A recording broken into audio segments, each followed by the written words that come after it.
Welcome, movie fans. Thank you for joining us for episode 78 of Reading Between the Reels. If you're a new listener, we're so glad you found us. If you've been enjoying the show, please tell someone about us, send a tweet, post to Facebook, write a review on your favorite podcast catcher, or just recommend the show to a friend. I'm Craig Dickinson, and I'm joined as always by my co-hosts Corey Heitschmidt, Justin Eldon. What's up, fellas? How are we doing tonight? Doing fantastic. I tried to have ChatGPT write me a funny opening line, and it wasn't funny. So, yeah. Hello. Talk on AI. They're supposed to be all I got. faithful servants. Yeah. I think it said, I'll even read it. Welcome, mutant movie maniacs. I'm like, come on. Oh, wow. Come on, AI. Wow. Well, how's this for a segue? You know what else isn't funny? Our movie for tonight. Logan from 2017 is not funny. There's a few moments of levity, but it is not overall a funny movie. No, it's not. So, but it is a good movie. It's a very good movie. And that's what we're going to talk about tonight. So, Justin, I'm going to start with you, your overall thoughts, because this was your pick. It was my pick.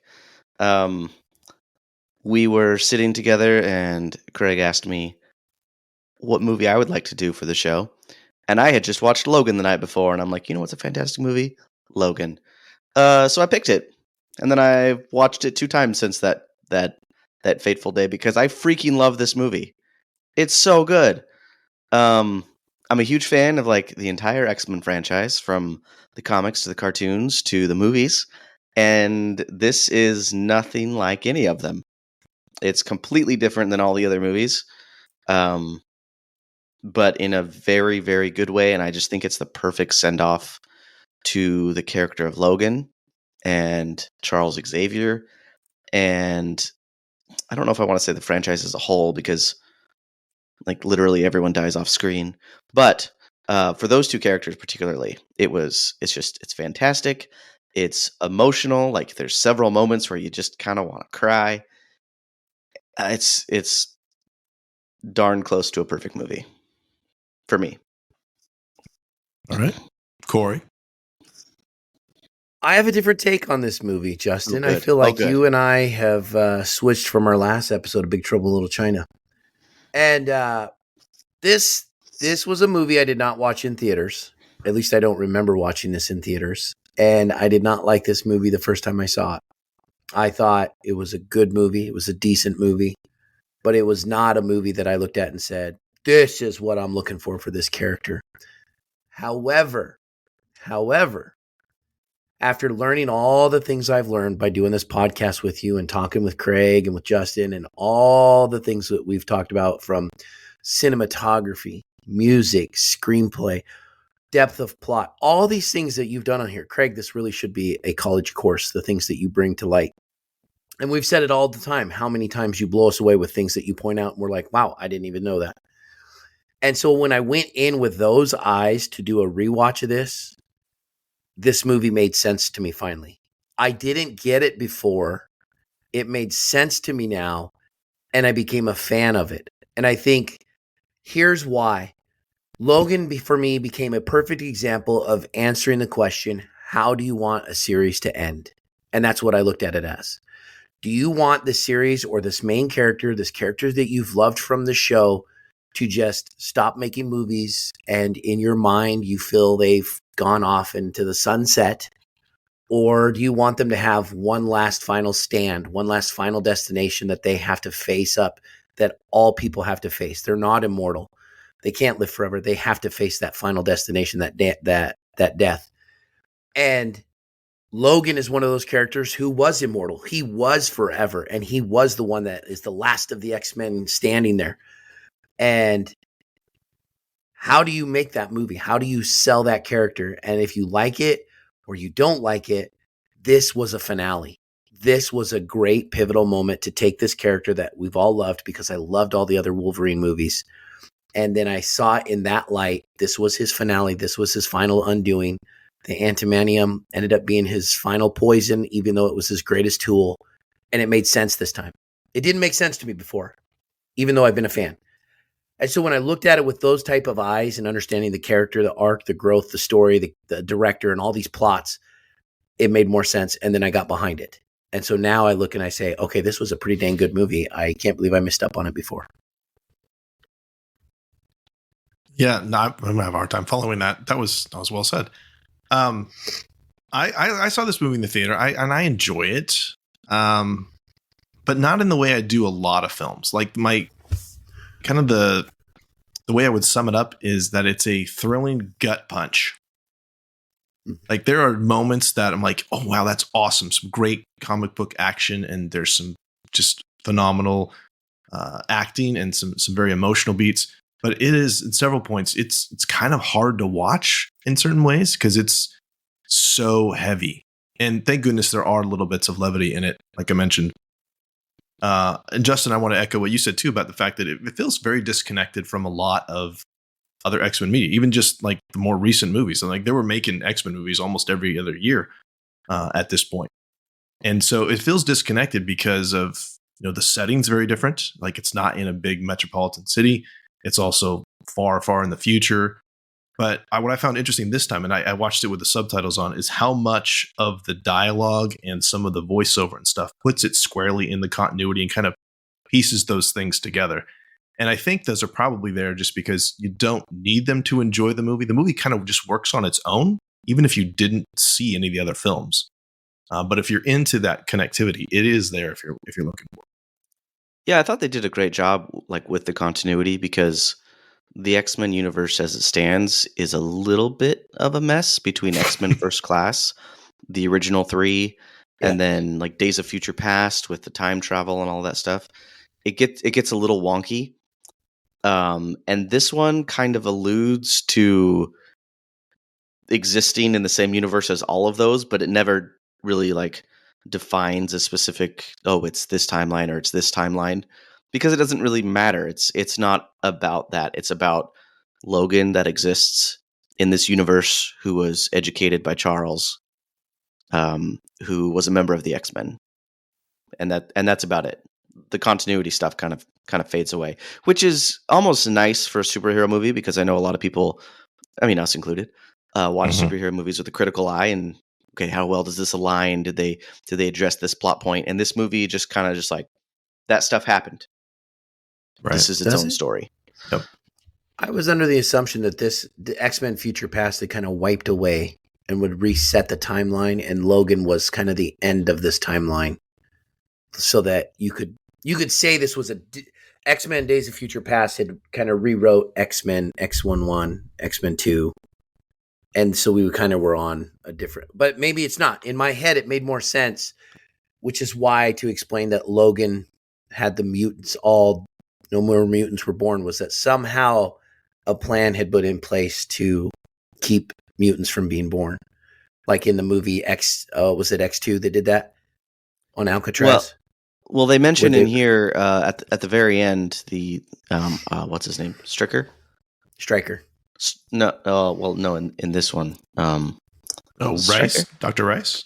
Yeah, Dr. Rice. Thank you, Craig. Xander Rice, yeah. Xander Rice mentions how he had been using food for generations to kind of biologically engineer the mutant gene out of people. Right. And so in my head, I thought this was a different timeline. Maybe I'm wrong. I might be wrong because I don't know that this was a different timeline and overwrote the other one where they were trying to inject mutants with the taking away the mutant powers. Oh, I see. I mean, you know what I mean? And so, in X3 you're talking about. X3. Yeah. Yeah, if that movie doesn't make it into the timeline, I'm not sad about it. But that's a great thing about this, like you mentioned. Like, it doesn't honestly matter. Like, you could wrap is it, an offshoot of the rebooted franchise? Is it continuing from the original timeline? Is it continuing from Days of Future Past? It doesn't really matter. It's not, this movie is not concerned with canon at all, which is pretty refreshing. But it doesn't break any of it at the same time. Exactly. I'm sure somebody with a fine-tooth comb could go over it and figure that out, but yeah. But that's what made me appreciate this movie this time, Justin, was it didn't write canon. It didn't get hung up on this canon thing, and it focused on the end of Logan's arc and the end of his story. And I think that's the part that got me. And this is my fan theory. This is a different type of fan theory because I believe, Craig, your show should be a college class. Yes, we're 10 minutes in, Corey. This is not a funny show. This is, like Craig said, it's not a comedy. There were a couple witty lines and stuff, but it's a very heavy finale ending to a loved character, right? And so you get this closure to wrap up his story and his arc and say goodbye, because Hugh Jackman can't do it forever, except for Deadpool 3. And so it's a final chapter to this story that us fans love. And I'm going to just cross over a bit. We never got that with DC characters in the Snyderverse. Cavill and Ben Affleck, we never got a closure to their stories. And I think that's why people get so mad, is they don't get a closure and we just get a reboot and a reset. And it's so hard to just move forward, because I got invested in the character. I was invested in Logan. I was invested in Batfleck. I was invested in Cavill. And I got closure with Logan this time. And I thought, wow, that's a great way to write my guy out of the story and to say goodbye. And I never got goodbye with the other two. And it frustrates me. And I think that's where fans sometimes, we got to learn beyond the stories, all these things that Craig brings in here, composition, color, camera work, music, all these things. And then you start to appreciate little things, because sometimes we don't get that closure that we need. Well, I think we see that in the MCU too. Kind of a similarly frustrating effect as the DCEU, but not for the same reason. Like the DCEU, you get closure, or I'm sorry, the MCU, you get closure because Captain America ages out, Iron Man dies, but then the MCU just kind of continues, and you're like, wait a second, no, we were done. You leave on a high note, and then, but with Logan, that it has essentially been like the latest movie in the timeline, right? And that's been great. That's been and they've even said, Feige's said, I think it's been Feige, but some people working on Deadpool 3 have said that this Deadpool 3 will happen before this. Right? I kind of assumed. Right. Yeah, that's the safe assumption because of how far in the future that it's set, that this part will always be the finale of that character's arc. And so even if there's other movies that come after or released after, they're still set before. So. I do think it's so great as well for Logan that he can, because Hugh Jackman's been playing Logan since the year 2000. This came out in 2017. So for 17 years, he's been playing Logan. Like, he is Logan. Like he is the Wolverine. And just the fact that he can still have a character arc, that he can still have character growth after all that time, in like a very meaningful way too. Like, he is still struggling with so much of the same things he was struggling with previously. Like, there's a few moments in there where you can see that he's almost like trying to process his emotions or process his grief. And sometimes he like leans into it and he's able to process those things, especially towards the end with X-23 or Laura. As he's dying, he's able to like show love for her. But then earlier in the movie, like say when Charles died, after he buries Charles, he's trying to like struggle to be sad and like say some profound words, and he just gives up. He like gives into his rage. He walks off and like wrecks the truck and smashes it with the shovel. So 17 years, and this guy is you still see like that Wolverine rage, that primal rage, and you still see that close-up shot of like him mentally trying to overcome that. So let's go ahead and dig into cinematography and start to see what things we can kind of pull out to look for deeper meaning in this film. And Justin, I'm going to continue with you. What did you notice? Composition, color, camera work, anything that popped out to you in these most recent viewings? So I'm going first. I'm gonna take the easy one. I think the bleak, gritty tone of the movie, like, not only does Logan feel tired, but the world feels tired. People feel tired. Like, you can tell there's just kind of like strife going on in the world. There's just like a ton of desert shots and things look dried out. People look dried out. People look tired. It's just like a very harsh. It's a harsh dystopian society almost, but not so dystopian that it feels foreign to the viewers. Like, everything in that movie still very much felt like this is the world I live in maybe 10 years from now. We'll see how well that ages, maybe over a decade or so. But right now, like, it's a pretty stark contrast to most other superhero movies, which are usually a little bit more vibrant. Oh, okay. I was going to let you finish. Yeah, no, I'm going to jump in real fast and go to Corey, but I did notice that too with the color, that at least at the beginning, it's pretty desaturated, almost like a Snyder film. That's a good word. Desaturated. But then I also noticed that when Laura shows up at the water tank, whatever where he's living, I can't really call it his house. Like, it's different. The lighting is much more natural, and the colors feel a lot more natural at that point. Like, it was just this time through, it was kind of shocking because I was like keeping track, like, oh wow, this is really desaturated. I'm going to pay really close attention to that. And then it was like, wait a minute, it's not desaturated anymore. That's interesting. Doesn't that just kind of like the whole opening sequence, especially when they're at like Logan's living place and the whole fight there? I just want to like take a shower after. I just felt so like dusty and dirty. Like, Yeah. Yes. Yeah. I'm going to jump in with that composition because I think this movie had a very post-apocalyptic feel to it. Very dusty, very Mad Max kind of. There's still some modern conveniences taking place, but it's a dirty, rough edge where he's at. He's out in the desert. Obviously, he's trying to keep Charles away from populated places because of his seizures. And so you don't actually see what the world looks like that they're living in and what it is. You still get some glimpses where he's driving this he's a chauffeur for this limo. And I'm a little shocked by it because he's got cuts and things bleeding everywhere. And I'm like, my gosh, what kind of limo driver, looks like he just got beat up in a back alley and turns around and taking everybody on these, Also, fancy limo rides. I feel like as a limo driver, you have to be pretty customer service oriented and like Yes. pretty friendly and outgoing. And I'm like, No. out of all the jobs, why are you like, yeah, I want to be a that's the limo one. driver. Like, if anybody's going to be a customer service, it's Logan. Yeah. And I would feel like it was I would like very muted. them to release a short just explaining how he got that job. I was There's short a of whole like set all of his movies. other jobs that he had first, right? He was like Yeah, working maybe fast food, maybe just like a montage of him like failing at stuff. So the thing with the limo, I want to jump in composition wise, is I love that the very first shot of the film is just his old face, just a close up on his old face. Like, he just looks tired. And then shortly after that, he gets out of the car and then he gets knocked down severely. He gets shot, by the carjackers. And then while he's lying prone, the film title is superimposed over his body. Like, he's lying down, and then there's the title, which is not a heroic pose, but it's also kind of foreshadowing in a way. Like, the final shot will also be Logan lying in state. So I thought that was fascinating that you just start with that, like him on his back. This is how this movie starts.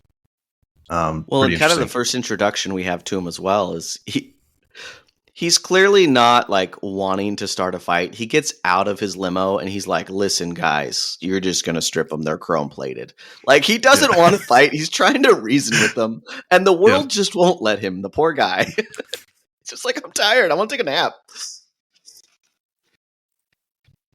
A couple other things I really liked this time through. I love that you pointed that out, though. Is when X-24 shows up, the Logan clone.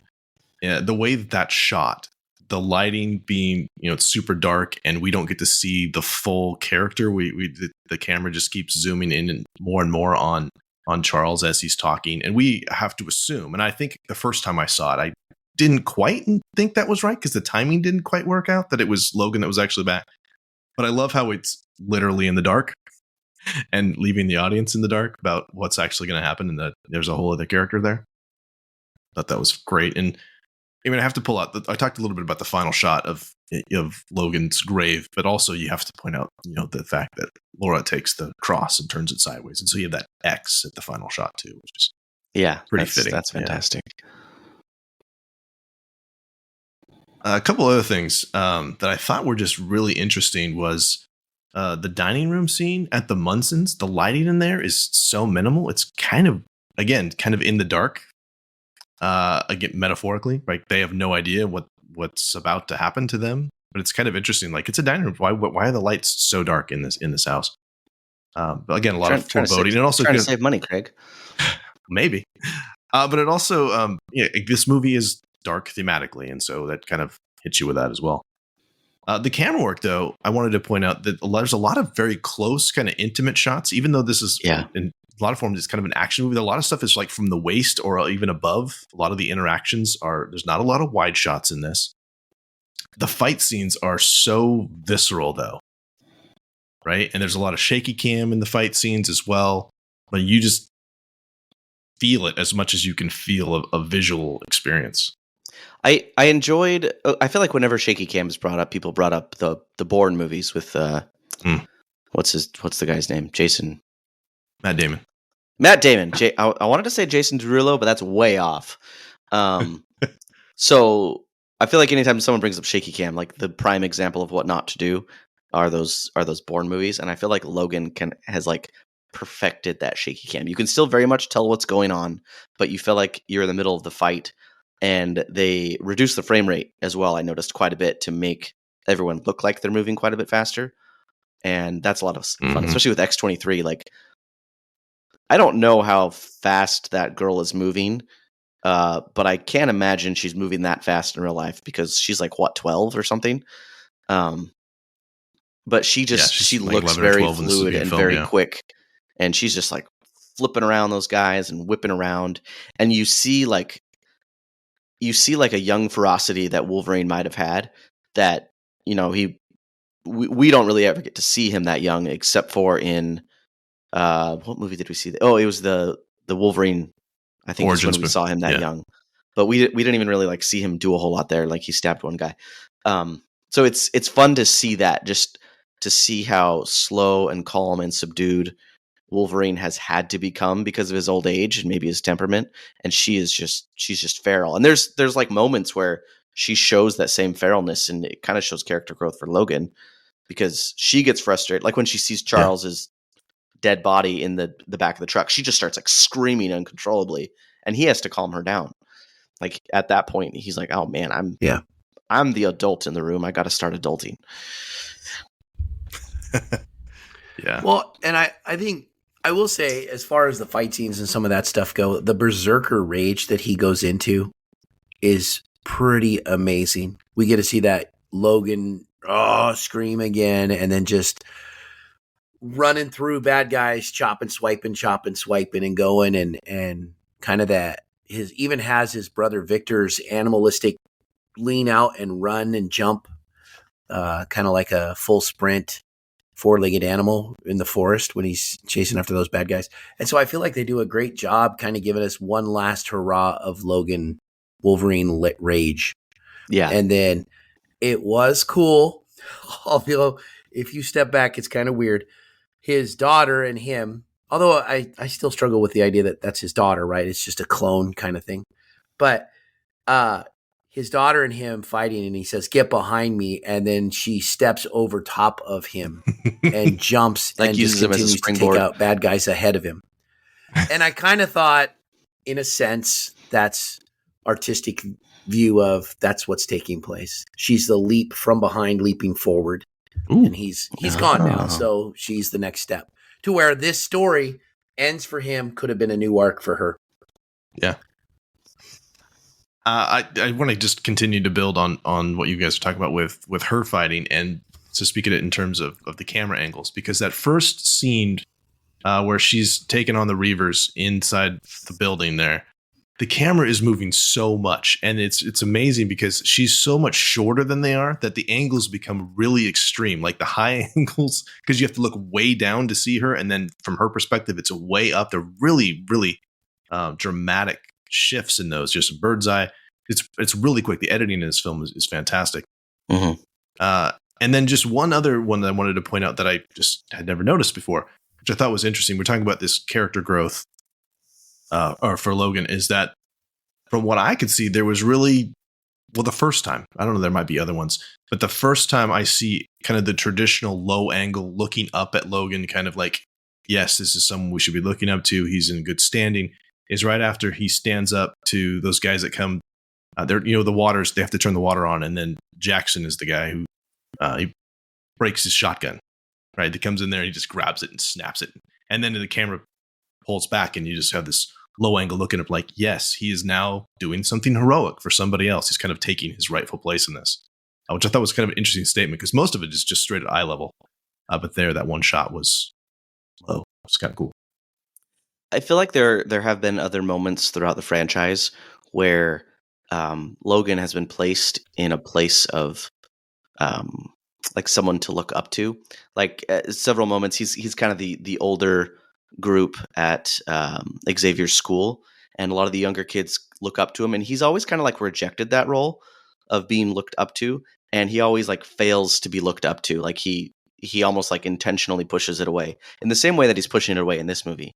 And it's not until the very end, that part where Corey brought up, where he says, "Get behind me," where I feel like, okay, he has finally earned this like mantle of someone to be looked up to. Like he is now protector.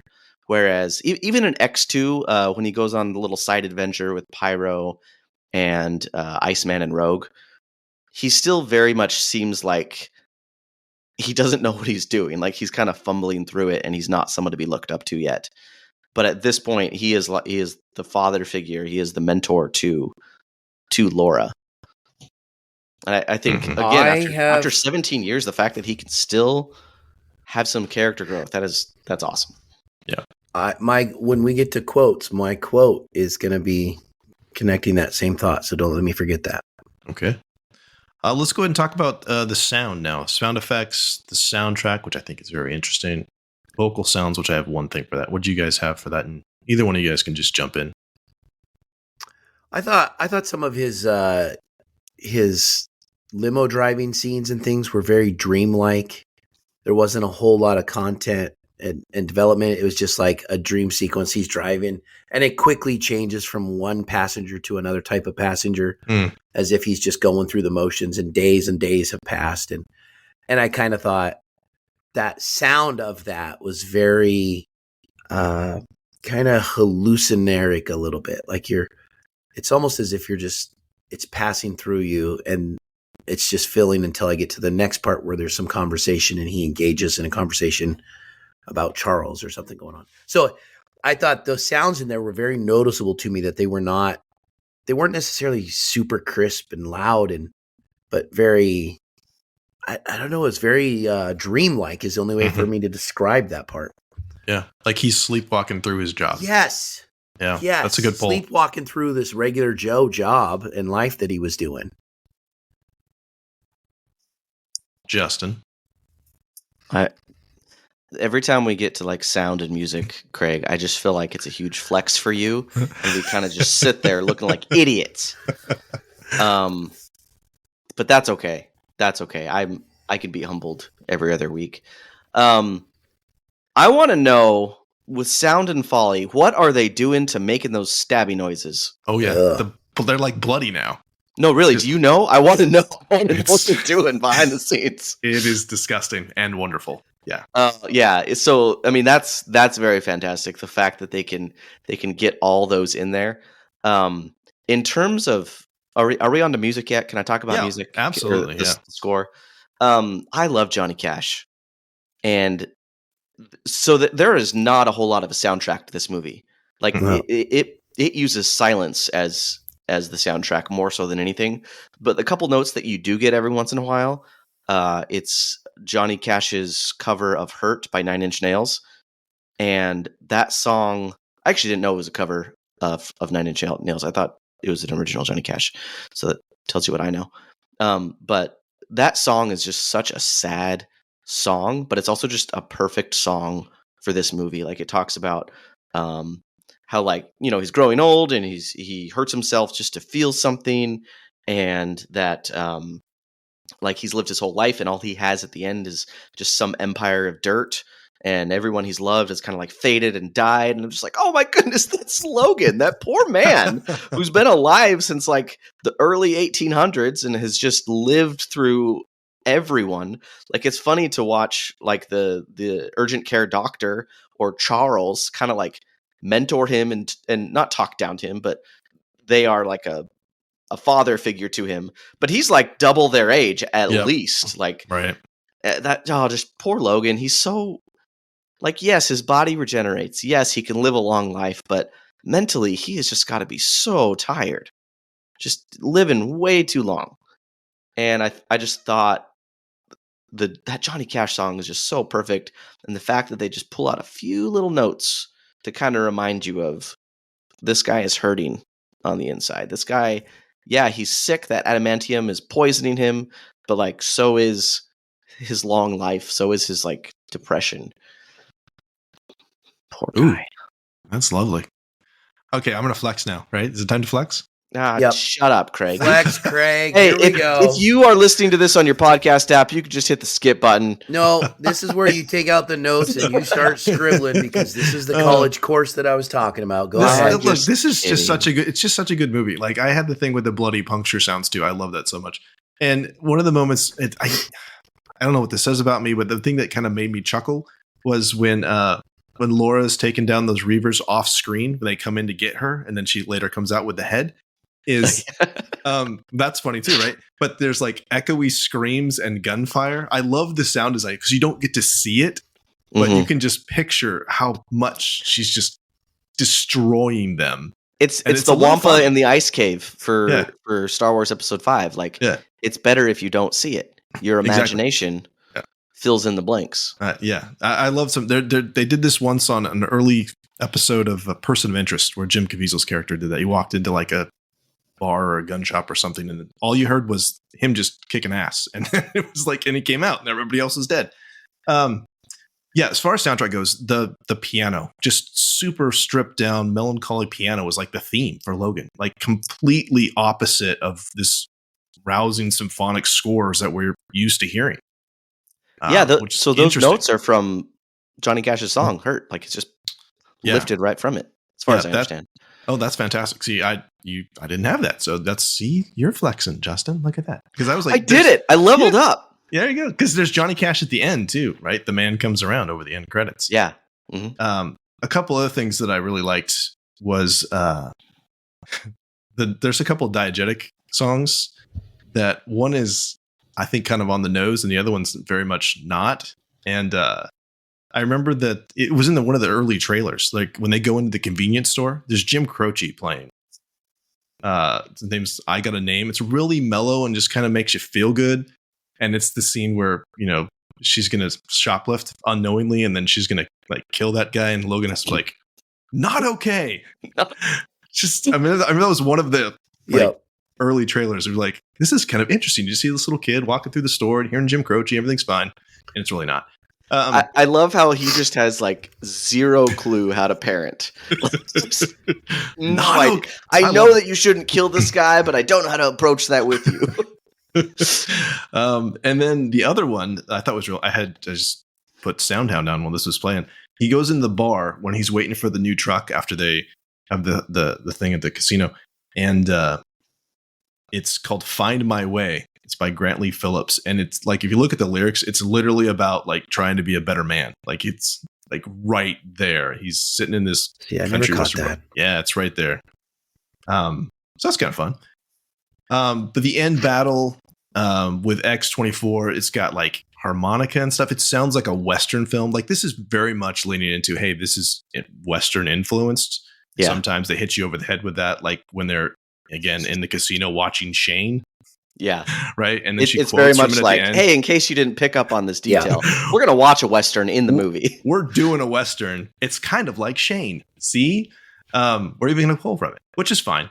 But this was the thing I thought was cool was after the casino thing happens and they're leaving. And I only got this because I had the subtitles on.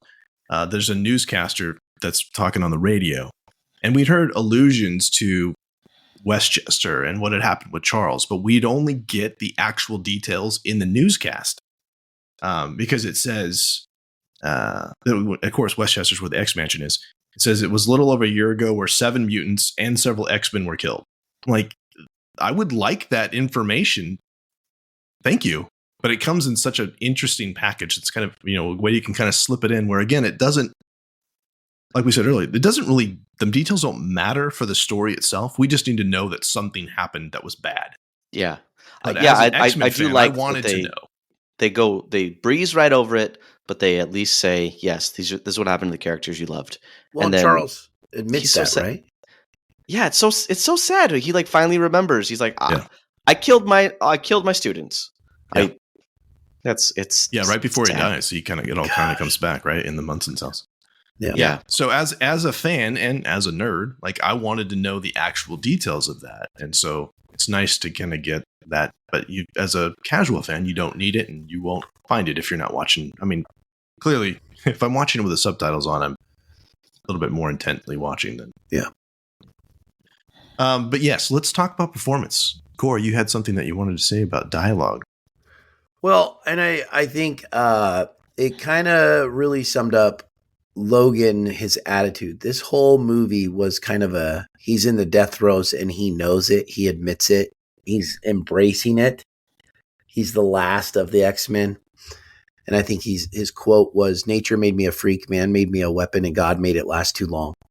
And I thought that was a powerful quote because it was kind of he's ready to go, but he's also this epic character who needs to go out with something, with a purpose. He can't just fade off and die off in old age and fade out, it's sick. He's going to make his stand and make his Wolverine last minute ditch effort to stand up and do who he is. And that involved his berserker rage, but then also standing up for the kids, which is my next quote that I'll get to, but I'll let you guys go next. Justin, did you have a quote that you wanted to share? I do have a quote because I thought it was such it was just a solid line from Laura to kind of take a jab at Logan. It was after it was at night, they were up on that mountain right before the final battle. She's there with all the kids. And he's trying to convince her that he can't help her any longer. And he's kind of down in the dumps, I think, because Charles just died. Down in the dumps is probably too nice of a term for what he's feeling. He's depressed. But he's very adamant. Hey, adamantium. Look what you just did. Wow. Okay. He's very adamant, and he says, "It is better this way because I suck at this. Bad shit happens to people I care about." Yeah. And then Laura responds, "Then I'll be fine." And I'm just ooh. So glad you wrote that down. That hurts. That hurts. Yikes. And then the other dialogue that I really like, and it's just kind of a whole scene, so I'm not going to quote it, but right after he gets out of the urgent care and they're sitting in the car, and he first finds out that she can speak, and they're kind of arguing with each other, and just how adamant. There's that word again. Yes. She is about no, you are going to take us here. We paid you. You're gonna do what I want. I love how he fights, and he's like, no, and then eventually he's like, fine, and he just drives away and goes. He's just such an old tired man. He's like, I'm not gonna argue with you. Yeah. I love it. It's fantastic. And then I think at some point she punches him right in the face. She does. He's like, don't hit me. Yes, I love that. She's a fantastic actress. She's not. I was looking at her IMDb page, and she's not in a whole lot, but she does a great job.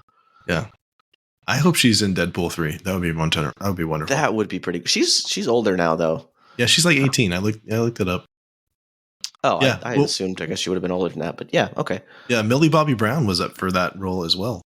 Ooh, I could see that. 11, that makes a lot. Yeah, mm-hmm. It actually does. First thing I'm going to say is there's a lot of F-bombs in this movie, which at first was a little bit jarring because I'd seen Wolverine so many different times in other movies and not heard him drop F-bombs. Charles dropped some F-bombs. No, Logan drops one F-bomb. Oh, it was only one? In Days of Future Past. Oh, wait, okay. Or is it that one? Yeah, I get kind of those ones. Oh no! Oh yeah, First Class. First Class, yeah. They approach him in the bar, and he's like, in the bar. That's pretty good. Yeah. Okay, but the quote I'm going to say, I'm not going to drop the F-bomb, but I'll get close to it. It's where they're driving before they meet the Munsons, and they're on the freeway, and there's all those auto trucks, and he says, "Mother frickin' auto trucks," and then Charles says, "Language, Logan, and you're screaming at a machine." He says, "Oh, what? So she can gut a man with her feet? She can't hear a few naughty words, huh?" And he says, "She can learn to be better." You mean better than me? Actually, yes. Oh. Yeah. I just love that exchange. It was just kind of funny. Again, some little bit of levity, but also at the end there is a little bit of like, you have to be an example to her because she does not have to be, which is my last quote too, which I'll get to. Like, you don't have to be what you were supposedly created for. Yep. You get to choose. So, all right. I like Charles just in general in this because he seems to be very aware that, like he even says it right at the beginning. He's like, "What a disappointment you are," which is kind of a harsh line, but he's aware. He's like, "You have made this choice," but kind of once he is a little bit more clear-headed, like some of the meds wear off. I think he's a lot more straightforward with Logan and a lot more like to himself. He is Charles Xavier once again, or Professor Xavier.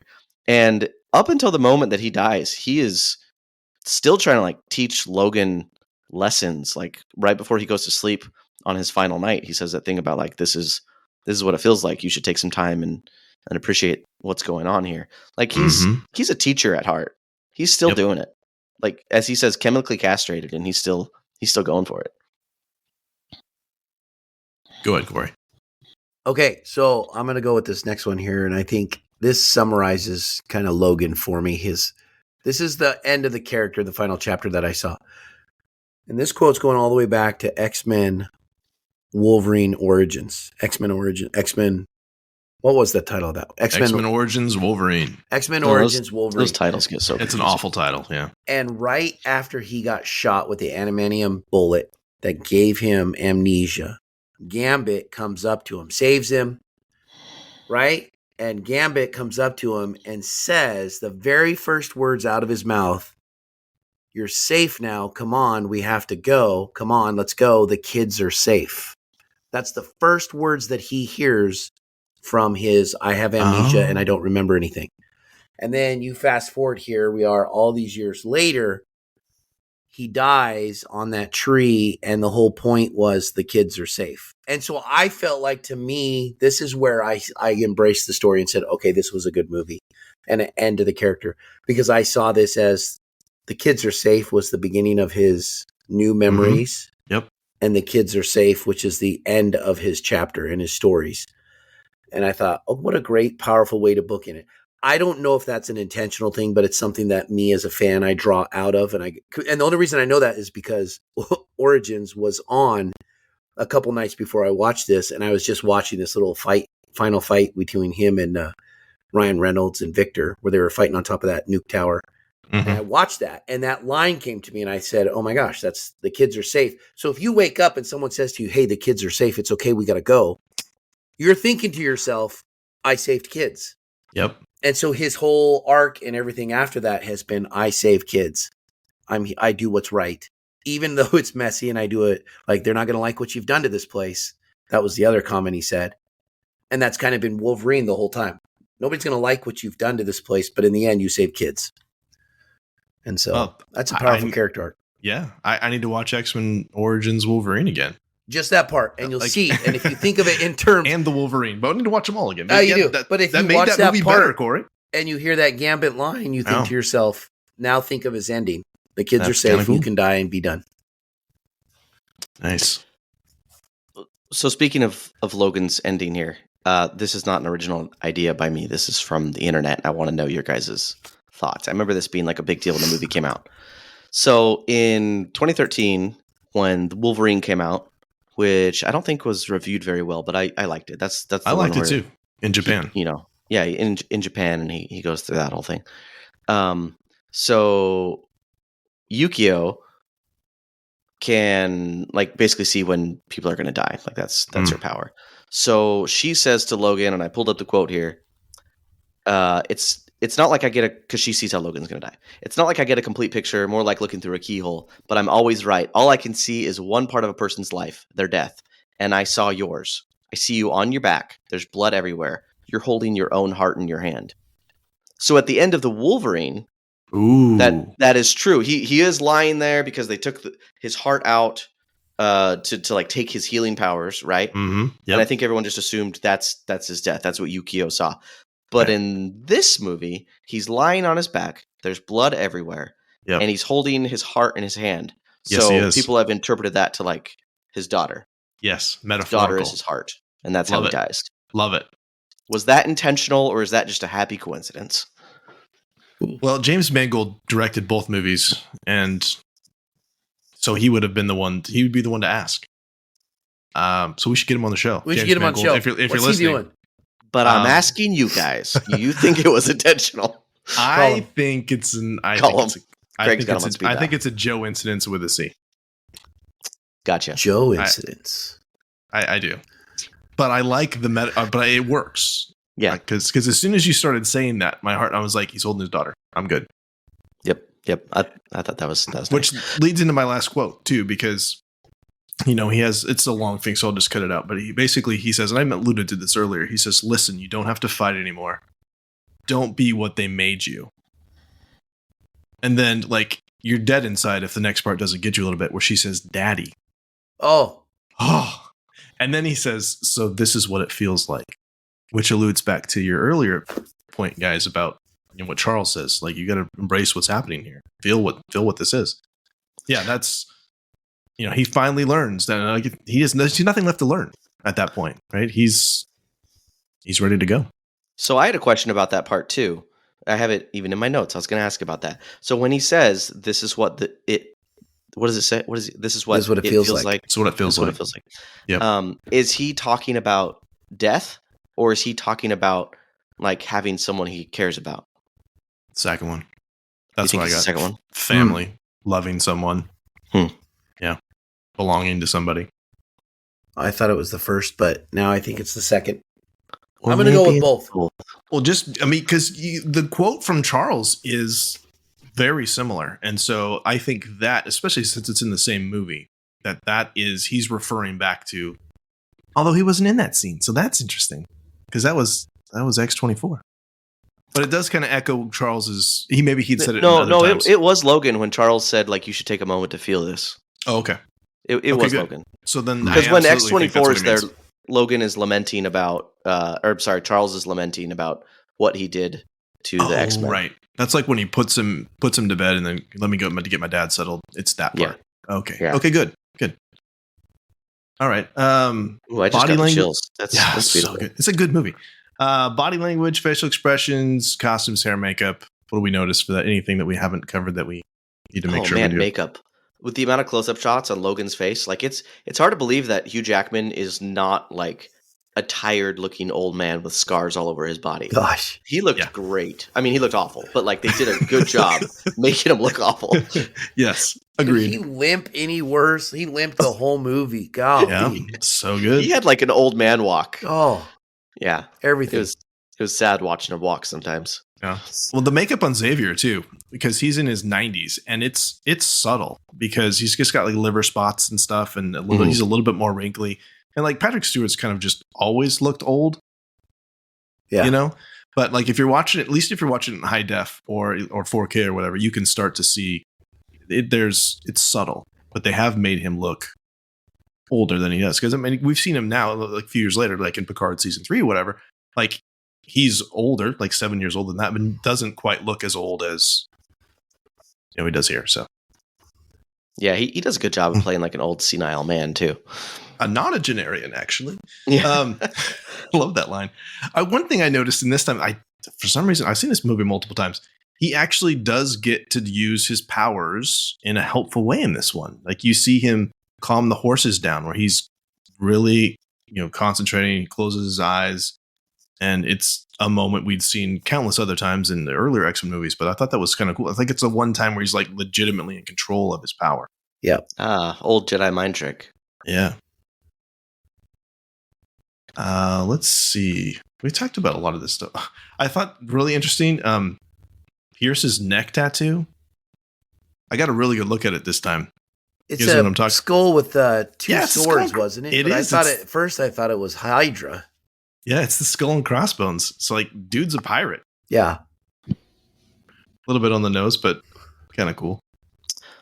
This is unrelated. Hook arm. Yeah, this is a little unrelated, but that's a good one too, Corey.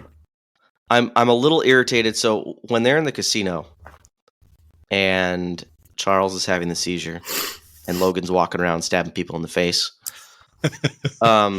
Yes. Why would their bodies still be standing after he stabs them? So you have that great moment when it stops and they all fall. Yeah, but if he puts 3 claws through their brain, like Charles is not telekinetic, he's only telepathic. He can't hold things up with his mind. So why wouldn't those bodies immediately drop to the floor when they're dead? I got the feeling that it was the vibration that he was giving off that was just kind of holding everything in place. But I don't know if he's actually giving a vibration. I think like it's not vibrating the room, it's vibrating the people because he's messing with their brains. And see, I took it as it was vibrating the entire hotel. He doesn't have that power. He's not telekinetic. I don't know. Well, okay. All right. No, I hear what you're saying. I'll let it go. I mean, visually you get that great like relief. Of wherever it falls. But yes, logistically, that's a great question. I would. It was a cool scene, does, but then you think about especially Wolverine has to use his claws to walk down the hallway. Yeah, that's pretty cool. I'd love to hear if a listener knows more about that. I'd love to hear. Oh, I read that. Oh, you mean specifically why they didn't just drop?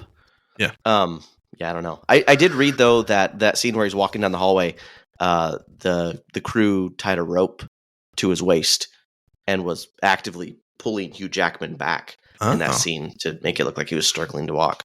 I thought that was kind of cool. Yeah, that's interesting.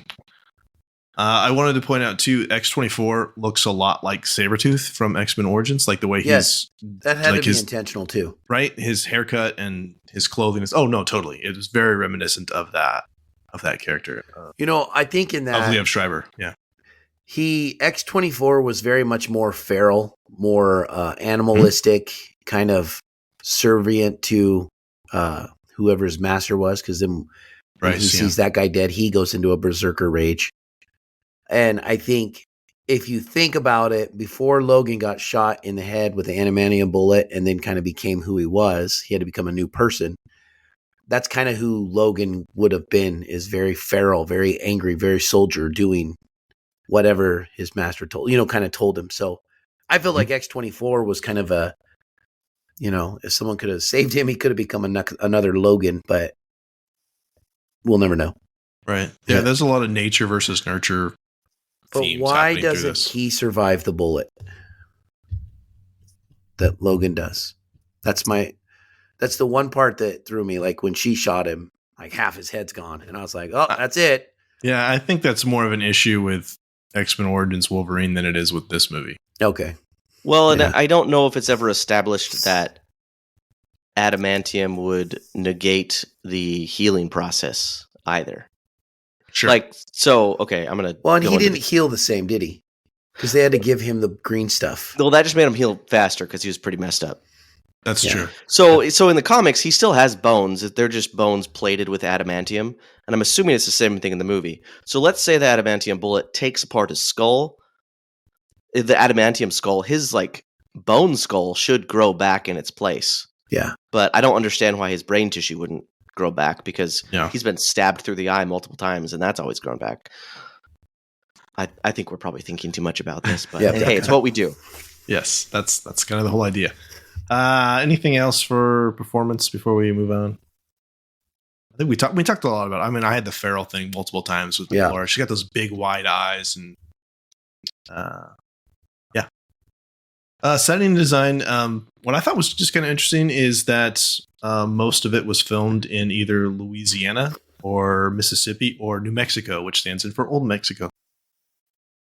Oh, yeah. I thought it was kind of a good take to kind of show it's all desert, it's all forest, it's all hidden away from big cities. Kind of a nice way to.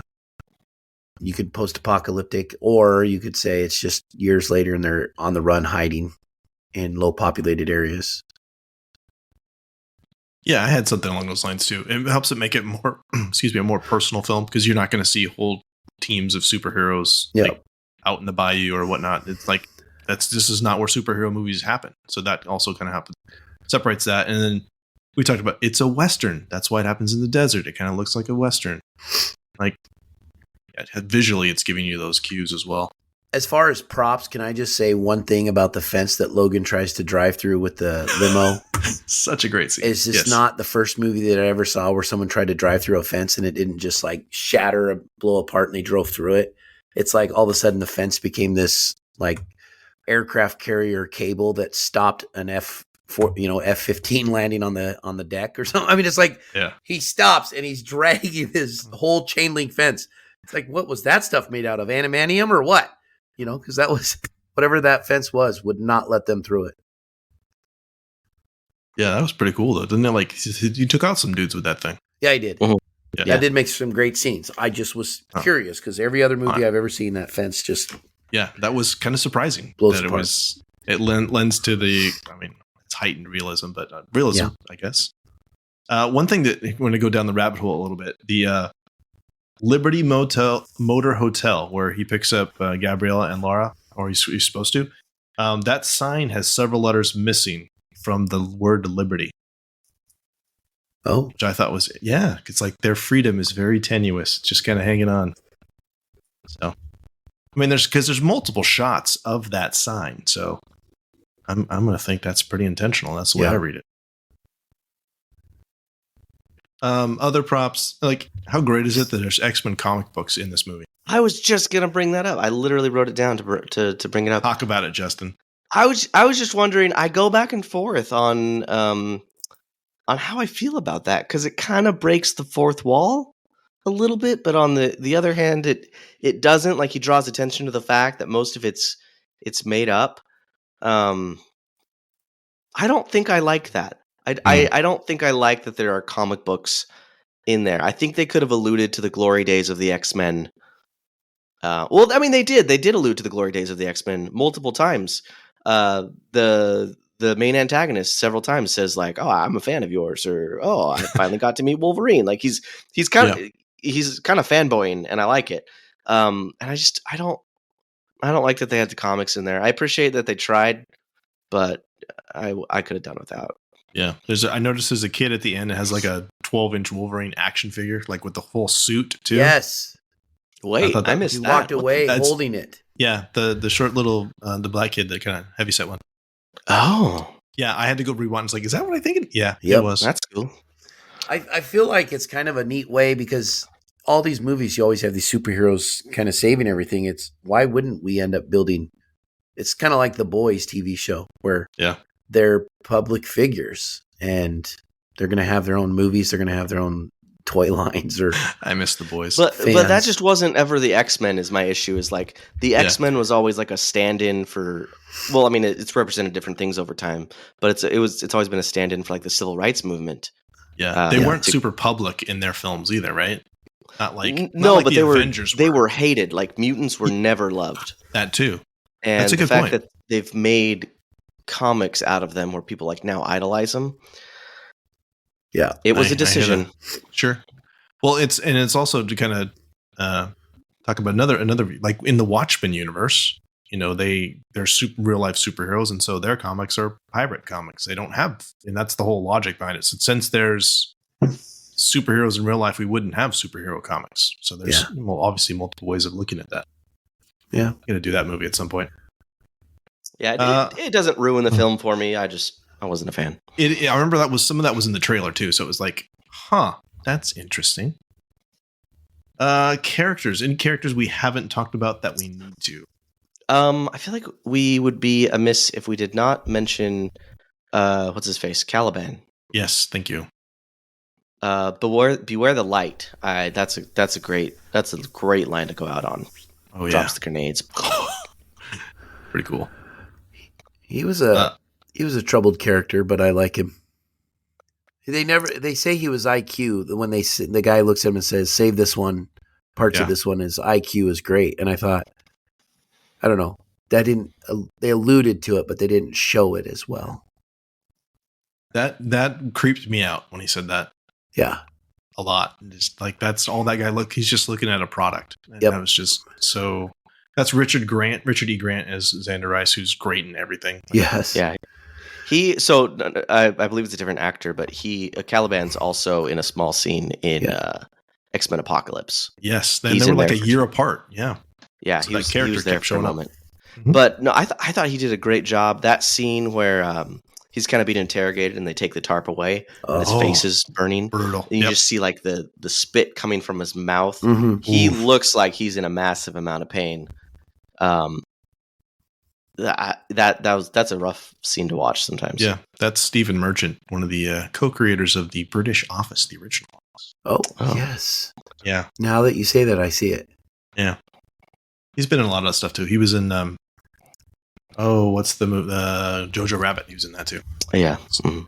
He's very, very tall, so it's pretty easy to figure out. But yeah, it's relatively small cast, honestly. It was interesting seeing Eric LaSalle. I was a big ER fan back in the day, so seeing him as Will Munson, the father of that family. It's kind of- yeah. It's I only like, watched ER when I stayed home sick from school. Wow, That's my only connection to that. we are not the same age. We are.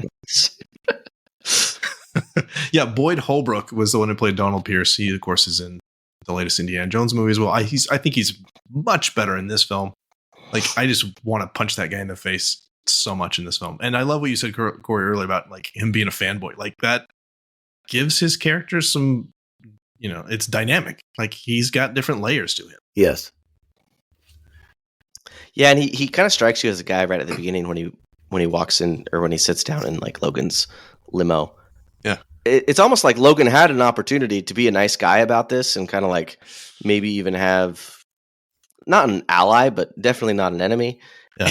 And Logan just is not having it. He's Yeah. like, get out. Get out of my Fitting car. for who he is. Well, I should have wrote it down, but he has that, Pierce has that great line about, they thought it was either a tiger or Freddy Krueger, and it couldn't be that because Seeing the as how one's one's extinct. in the other fictional. Mhm. Yeah. What a great line. That is a great line. They're like, I kind of like this guy, and he's got the southern drawl and whatnot, but he's horrible. I also want him to die. Yeah. And of course he does. Hero's journey. Laura is the new hero. Logan is Yeah. the mentor. Wouldn't you think so? I'm going to disagree with that. Like, if she ended up having her own show, Logan would have been the death of the mentor. Justin, I want to hear what you have to say. So I think Charles is the death of the mentor. Oh, there it is. And Logan would be the Yep. hero. Because Laura never rejects the call. Right? She's on it from the beginning. Logan rejects the call up until the end there. Yes. I'm going to say, Well, not both. rejects, but he is hesitant with the call. Oh, it doesn't have to be one or the other, guys. No, it does. Because part of the hero's journey is that the hero completes their own journey to become a hero and ultimately becomes the mentor for the next generation. And so I think it is both. That yes, you do have his mentor, you have Logan's mentor dies, where it enables him, he has to be able the one to make those decisions, where he does at the end, right? Where he has to decide, you know what, I'm gonna die if I take this serum and go try and save these kids. But it's the thing I have to do. He finally makes the right choice. And then the thing with Laura, like, she does have to decide. We haven't really seen it yet, but we have to see. Her journey is just beginning. Her call is to, like I said that earlier line, like to be more than what they made her to be. She has to decide if she's just going to be a killing machine or if she's going to try and be a benefit to society. Well, and her journey starts with, it's kind of the torch is passed when they go into battle together, and she jumps off him. And they have this wonderful battle together. She's fearless going against X-24 in there with him, which kills Logan, but she ends up, that's the end of it. So I guess, yeah, I mean, her rising to the call would be her own tale afterwards. I was trying to introduce some conflict into this, which Well, you makes did. for It was a great. Podcast. And Craig's like, nah, let's compromise. So, Let's yeah, compromise. everyone loves compromise, Craig. But it's I'm just definitely kidding. it's You're the totally end right. of Logan's journey for sure, which is like what Corey said earlier. Like, we wanted to see that. Like, it is the most. It's satisfying in a way because, like, what else does he need to do? Like, yes, it's going to be fun watching him banter back and forth with Ryan Reynolds, but it also is a fulfilling end to that character. Mm-hmm. There's layers to it. Mm-hmm. Layers. Which is a natural lead into talking about world building. Did you guys have anything else that you wanted to add just about the greater X-Men universe, movies or otherwise? I don't know that it. I mean, obviously, correct me if I'm wrong. It almost feels like it narrows the world of the X-Men. It doesn't build it, like it's already pretty well established. It exists within our world, and then by taking out a lot of the mutants, it brings it back to reality, and it makes the movie more grounded. Like these superhero fantastical things don't exist anymore. So in the terms of like a superhero movie, it pulls back on the world building, but in like a post-apocalyptic dystopian sense, it does kind of build that. But I dig it. I thought it was great. I like that it did that. I like that it didn't spend too much time world building because it's more character focused. Yeah, I had just a couple of things I think that you guys really already talked about. I mean, I had the thing about the adamantium, excuse me, the adamantium that was, his greatest strength is now the thing that's killing him. I love that you brought that up earlier, Corey. Yeah. So it's kind of like the fallout from some of those other films that like the debt always comes due, as Mordo would say. Right? Yeah. So final thoughts on Logan, Justin. Oh, I'm going. I mean, kind of just what I said at the get go. Yeah. I freaking love this movie. This is one of the movies that I can watch over and over and over again. I think the first time I watched it, my wife and kids were out of town, and I was living in an apartment, and I had like a couple days to myself, and I remember like blacking out all the windows with blankets, and I'm like, I'm gonna enjoy this movie. And I did. It was so good, and I still get the feels every single time. Like if you can watch this without crying and without just like feeling a sense of love for the character of Logan, you're heartless. Like you're not human. It's as close to a flawless movie as you can possibly get. Corey. Well, I would say I think I will respect that, and I would say that I think this is a great movie. I did not like it when it first came out. I'd echo that again. But then I think when you start to delve into the character of who Logan is, at least in my mind, through his all his movies, the X-Men movies, the arc that Hugh Jackman has played with this character, I think it makes sense. And when it makes sense, when you take all of the character aspects from multiple movies in, it makes this final piece just the checkmate of a movie for a character. Just this is the last dance and I'm done. With the asterisk of Deadpool 3 coming out. But that'll be a different universe or something. Ryan Reynolds will throw an explanation in there. But it's the same thing. He walked off, and rather than going into the sunset, he took a perfect death for a character, which is great. And I love it, and I'm here for it. I don't know that this is the kind of movie that I would watch over and over again, but it's definitely the kind of movie that I look at and say, that was a good movie, and I respect it. I feel like with how much bashing I did on last week's movie, we need to have a movie that you're more passionately against, because you're just kind of like, I'm too nice about it. It was pretty good. Yeah, you're too nice about it. We need a movie that you absolutely hate. It's too good of a movie for me to do that against. I could see where you took that with Big Trouble in Little China. You can't take that same stance with Logan. Being so freaking agreeable there, Corey. Oh, I got a few movies I could throw that to. All right, let's do those sometime. Yeah, absolutely. I don't want to go too far off of the Deadpool 3 thing. I wanted to make sure I asked both of you guys, how do you feel about Logan coming back for Deadpool 3? Are you okay with it? Oh, I absolutely am in there for it. And I think that is the best thing. I think him and Ryan Reynolds have a chemistry you can't possibly fake that chemistry with anyone else. And you can't build that. I mean, that's a rare come along in a decade type of chemistry. And the fact that he got it back and set this all up in Deadpool 2, the outtakes at the credit scenes, it's just cleaning up the timelines. I mean, that is fantastic. And the fact that they're doing it, I think it's incredible. And I think it's going to break the internet when it finally comes out. Justin, how do you feel about it? I'm okay with it. I'm very happy with the send off that Logan currently has. I think that's great. But in no way would this break any sort of continuity, because you can assume it happens in the past, especially because in the comics shown in Logan, he's wearing the yellow suit. Right. And we never see him wear the yellow suit. So maybe Deadpool is what's going on in the comics. I don't know. Or during that time period. So it doesn't break continuity, but I also worry it's going to maybe make light of Logan and the way he dies. Deadpool 2 already kind of did make light of it, which is fine. Do what you want. But I like this movie. Don't ruin it for me. But that's the part of breaking the fourth wall. That Deadpool has liberty to do that.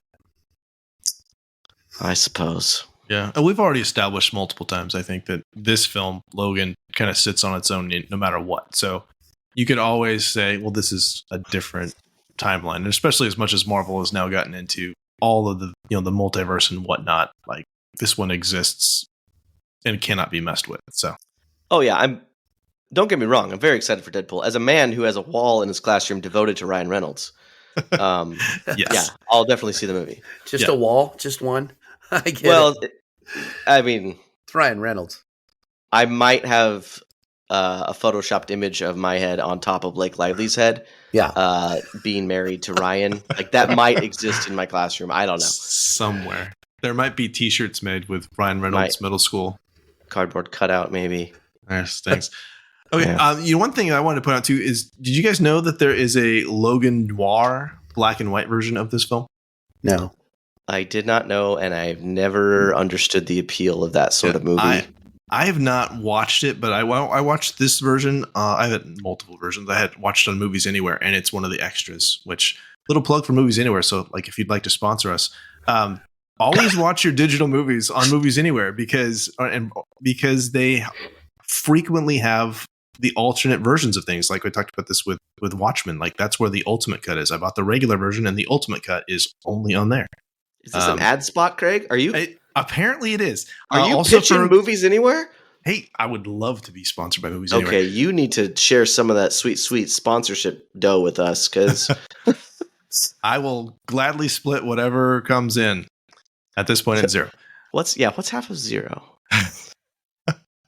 I also, though, I go just to wrap up on Logan. I think it's also, like I said earlier, it's not a fun movie for me. Like I had kind of a hard time finishing this off because it was just so depressing, but it was good, and so I don't want to watch it frequently, but I do enjoy watching it. I think if I'm not watching it super closely, I can just kind of sit back. I'll probably enjoy it a little more. This was a little bit of a slog just because I wanted to rewatch certain parts instead of just kind of let it wash over me. So that'll be my 2 cents on that. Yeah, you just gotta one-up us on the music. Like I gotta maintain my title. I gotta flex. I gotta flex. So as we close, we just want to say thank you so much for listening. If you'd like to connect with us, you can find us on Twitter and Facebook. Email us at readingbetweenreels@gmail.com or use the SpeakPipe app on our website. If you enjoyed the show, please tell a friend. Support us by writing a review on your favorite podcast catcher. Our next episode will be a celebration of Reading Between the Reels' 3rd anniversary. It's been 3 years already. And a review of Blade Runner. Woo. With special returning. We have a returning guest, Dan Zare from Coffee with Kenobi will be joining us to break that bad boy down. He's never seen it before now. Corey has never seen that movie before. I saw it. I just slept through part of it, most of it. So this is where we're gonna have beef, Corey. This is the episode where we're gonna have. This is the one. Is this the new Blade Runner or the old Blade Runner? Which one am I watching? It's the final cut. We're gonna be focusing on the final cut version of the film from 2007. So, all right. If you have access to that one, guys, watch that one. Send us an email or voicemail about your favorite moments from Blade Runner, or anything about the show, and share it on the next episode.